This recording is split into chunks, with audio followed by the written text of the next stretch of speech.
Thank you. We learned a number of lessons during the COVID-19 pandemic and the opioid pandemic. In Winnebago County, they realized they have a lack of morgue space. Lena Bleets live at the Winnebago County Sheriff's Office to tell us about a new mobile morgue that will help solve a problem. Lena.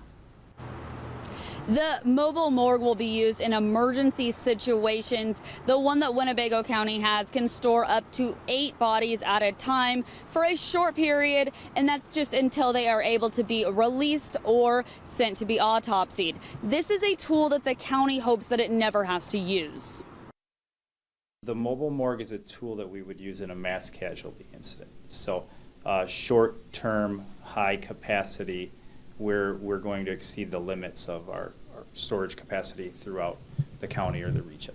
Winnebago County received the mobile morgue as a donation worth just over $30,000 from the Fox Valley Healthcare Emergency Readiness Coalition. It's not an everyday unit, not something that we would hope to use really ever. But it is part of the county's emergency preparedness plan. Mass casualty incidents continue to increase daily and yearly, so it's something that's a very real threat in our society and in our communities. And according to the Naval Postgraduate School Center for Homeland Defense and Security, the number of deaths and mass casualty incidents also continues to rise. Throughout our region, and especially in Winnebago County, we do host a large number of large events, which makes us, have the potential for a mass casualty incident on top of just regular life and regular situations.